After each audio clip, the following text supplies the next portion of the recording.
अगर इसी कैलकुलेशन को लेकर हम थोड़ा आगे बढ़ें कि किस तरह से इसकी एक्चुअल कैलकुलेशन यहाँ पर प्लस माइनस 0.5 आएगा भी या कुछ और आना चाहिए, इसको करके देखते हैं, राइट? तो किस तरह से? मैं इसी एग्ज़ाम्पल को लेकर आगे बढ़ रहा हूँ, तो कुछ चीज़ें यहीं पर इरेज़ कर लेते हैं।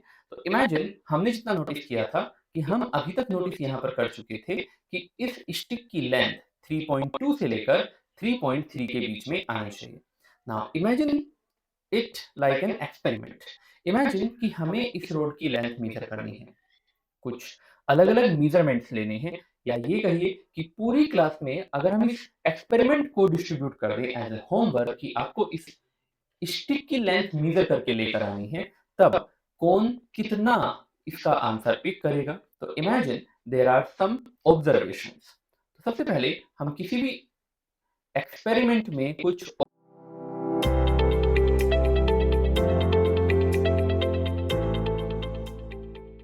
ऑब्जर्वेशन टिक करते हैं, राइट? ऑब्जर्वेशन कैसी रहेंगी कि यहाँ पर जो लेंथ आएँगी, इमेजिन स्टूडेंट नंबर 1 उसने कहा कि 3.2 से ज़्यादा है, 3.3 से कम है। इसको और ढंग से देखा तो ये हमारे पास उसने लिखा कि ये थोड़ा ज़्यादा, यानी मैं इसका आंसर 3.22 करने वाला हूँ। देयर इज़ नो जस्टिफिकेशन कि उसने 22 ही क्यों लिखा। Just a gas, just a hint कि थोड़ा-सा ज़्यादा लग रहा था मुझे, इसलिए 3.22 सेंटीमीटर हमने यहाँ पर लिख लिया। स्टूडेंट 2 उसने कहा कि नहीं, नहीं, नहीं 2.22 नहीं, थोड़ा और ज़्यादा है। ये 2.25 होना चाहिए, राइट? ये 2.22 से थोड़ा ज़्यादा है, मिड में लेना चाहिए क्योंकि हमें एग्ज़ैक्टली नहीं पता। अलग-अलग लॉजिक सबके, जैसा कि मैंने कहा, ये कोई मेथड वाइज़ नहीं चल रहा है, ये सबकी अपनी समझ के हिसाब से कि इसकी लेंथ कितनी होगी गिवन स्किन के हिसाब से, राइट? नंबर 3 किसी को लगा कि नहीं, ये तो 3.3 के पास में ज़्यादा है। तो इमेजिन कि ये 3.28 हुआ। स्टूडेंट नंबर 4 ही सेज कि नहीं, ये 3.24 होना चाहिए। ठीक है। स्टूडेंट नंबर 5 हो भी सकता है कि कोई दो के डाटा कि इसने भी क्या कहा कि ये एक्चुअली 3.22 ही है, जो पहले वाला स्टूडेंट था वही सही है, या ये मानो कि दोनों फ्रेंड्स थे, दोनों ने एक दूसरे का आंसर कॉपी कर लिया है। खैर, हमारे पास ये 5 ऑब्जर्वेशंस हैं इस स्टिक की लेंथ एल को मेजर करने के लिए। मार्क कर देता हूँ, हम एल इस स्टिक की लेंथ को मेजर करने के लिए लिख रहे हैं, तो ध्यान देंगे इस पर। अब हमें ऑब्वियस है, ऑब्जर्वेशंस तो 5 आ गई, बट रिजल्ट कितने होने चाहिए? रिजल्ट सिर्फ 1 होना चाहिए, और एक रिजल्ट के लिए आपको इसमें से कोई एक डाटा चाहिए। क्या हम दे पाएँगे? तो आंसर इज़ कि नहीं, हम इनमें से एक डाटा नहीं दे सकते। अगर मेरे पास 5 ऑब्जर्वेशंस हैं, तो पाँचों के लिए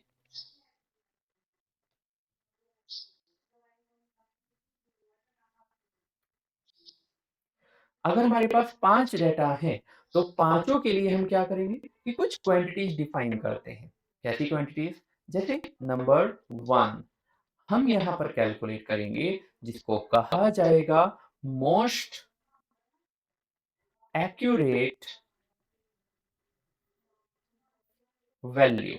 ध्यान दें, इसके नाम में कई बार बच्चों को कंफ्यूजन होता है कि क्या हम इन पाँचों में से कोई एक एक्यूरेट वैल्यू कैलकुलेट कर सकते हैं? आंसर इज़ नहीं, हम ऐसा नहीं करने वाले।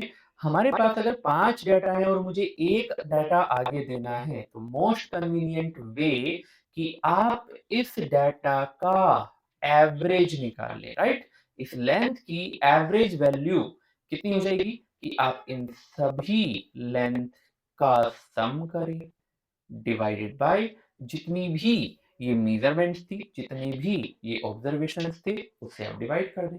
इमेजिन हमारे पास 2 ही डाटा होते, मैं दोनों को डिवाइड करके 2 से डिवाइड कर देता, दोनों को ऐड करके 2 से डिवाइड कर देता। 3 होते, तीनों को ऐड करके 3 से डिवाइड कर देता है यहाँ पर। ठीक? तो इमेजिन कि हमारे पास n डाटाज़ हैं, जैसे हमारे पास 5 डाटाज़ हैं, तो हमें डिवाइड किससे करना होगा? 5 से। इसको ओपन करके भी लिख सकते हो। इसका सीधा-सा मतलब क्या होता है? L1 plus L2 plus L3 plus L4 and so on, कहाँ तक? जितने भी ये डाटा है, यानी Ln। तो इसको डिवाइड करेंगे हम total number of observations n के साथ, राइट? और इस तरह से आप मोस्ट एक्यूरेट वैल्यू यहाँ पर कैलकुलेट कर सकते हैं फटाफट से। साथ ही साथ हम यहाँ पर भी कैलकुलेट करके देख लेते हैं, पता तो लगे कि हमें यहाँ पर मेजरमेंट कितनी मिलने वाली है।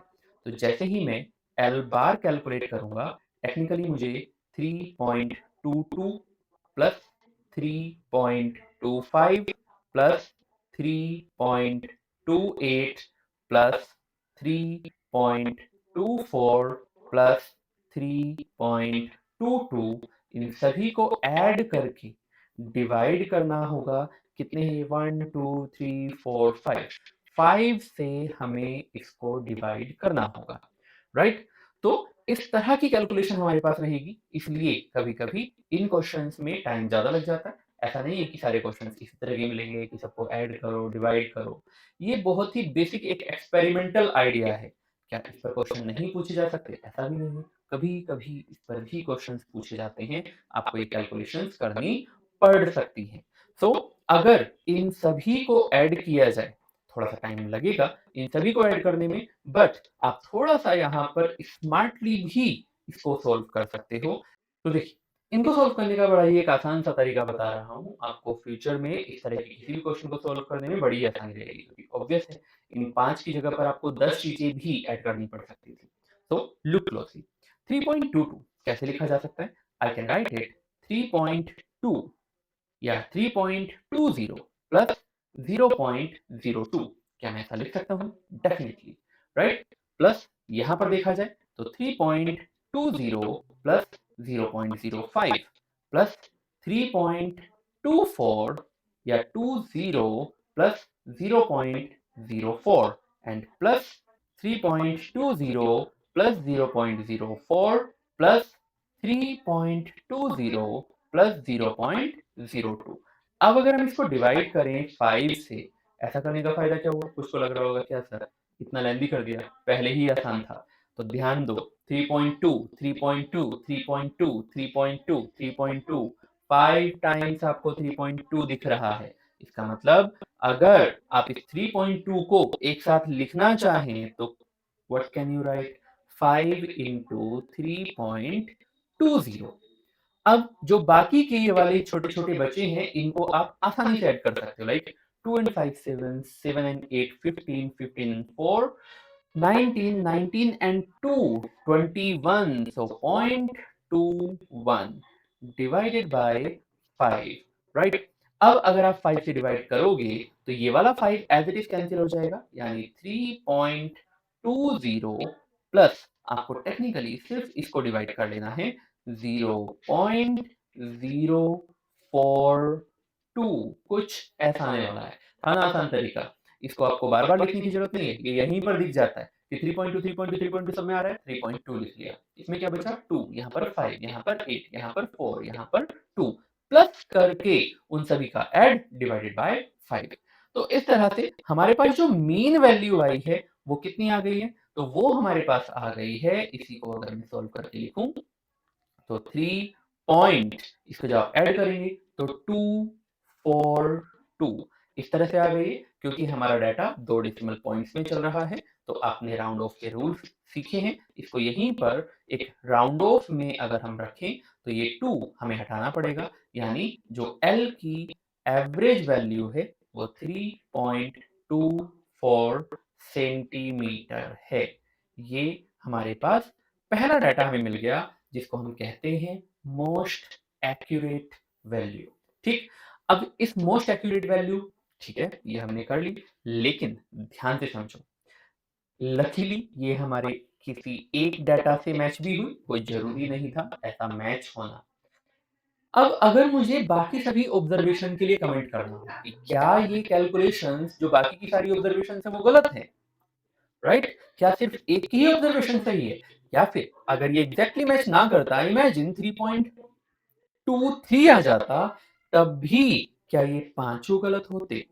तो कहते हैं इसमें कि देखो, पांचों पूरी तरह से गलत नहीं हैं, सभी ने आंसर 3.2 से 3.3 के बीच में रखा है, तो सभी पूरी तरह से गलत कैसे हुए? तो ऐसी कंडीशन में जैसे आप लोगों के पास पार्शियल मार्किंग का ऑप्शन होता है, वैसे ही हमारे पास एरर का ऑप्शन है कि सभी को उनके डाटा के हिसाब से एरर बताई जाए। अब सबके हिसाब से एरर कैसे बताई जाएगी? तो लुक क्लोजली, सबके हिसाब से एरर का, यानी हमें सेकंड डाटा रीड करना है। What is that second data? तो सेकंड डाटा में हम यहाँ पर मोस्ट एक्यूरेट वैल्यू के साथ निकालना सीखते हैं एब्सोल्यूट एरर। तो नंबर 2 क्या है? नंबर 2 है एब्सोल्यूट एरर। ये एब्सोल्यूट एरर क्या होती है बच्चों? तो ध्यान से समझो। एब्सोल्यूट एरर कुछ ऐसा ही टर्म है कि एक एक ऑब्जर्वेशन, इंडिविजुअल ऑब्जर्वेशन का अगर हम हमारी मोस्ट एक्यूरेट वैल्यू से डिफरेंस देखें तभी तो उसमें एरर पता लगेगी कि किसने कितनी एरर यहाँ की है। इसका मतलब एब्सोल्यूट एरर। इमेजिन अगर मुझे पहली वैल्यू के लिए एरर निकालना, एरर को कैसे लिखोगे? डेल्टा लिख सकते हो। तो this will be mod of L1 minus L bar. Simple. पहला ऑब्जर्वेशन के लिए अगर निकालना है तो हम मोड क्यों लिख रहे हैं? Because difference. एक्यूरेट वैल्यू से ज़्यादा वो भी गलत, एक्यूरेट वैल्यू से कम वो भी गलत। इसलिए सिर्फ हमें क्या करने की ज़रूरत है कि डेल्टा L1 का मोड यहाँ पर लगाएँगे। इसका मतलब हुआ कि अगर मुझे कोई भी डेटा यहाँ पर लिखना है, तब उसके लिए हम क्या लिख सकते हैं कि हम उसके लिए लिख सकते हैं डेल्टा Li। अगर मुझे किसी ith टर्म के लिए निकालना है, तो that will be mode of Li minus L बार। ये हमारे पास फॉर्मूला रहेगा। जैसे एल बार का फॉर्मूला था वैसे ही हमारे पास मीन एब्सोल्यूट एरर का फॉर्मूला है यहाँ पर। ठीक।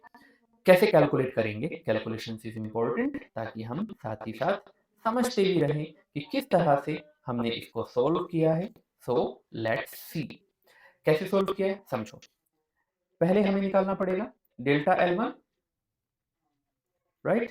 तो डेल्टा L1 पहला डेटा था हमारे पास 3.22। पहला डेटा है हमारे पास 3.22 माइनस 3.24 और इसको हमने लगाया मोड। तो कितना बचा? ये बचा 0.02। Now delta L2। दूसरा डेटा था 3.25 माइनस 3.24। तो यहाँ कितनी एरर है? 0.01।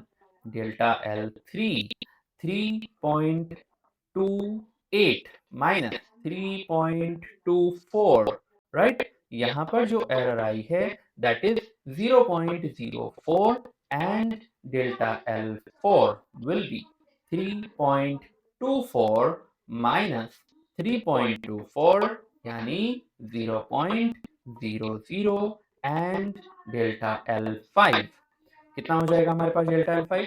तो डेल्टा L5 हो जाएगा बच्चों 3.22 minus 3.24 and it will come out 0.02। ये मेरे पास एब्सोल्यूट एरर है। जितनी भी ऑब्जर्वेशंस थी उनके लिए कितनी कितनी एरर यहाँ पर होने वाली है, सारा डेटा हमारे पास है यहाँ पर।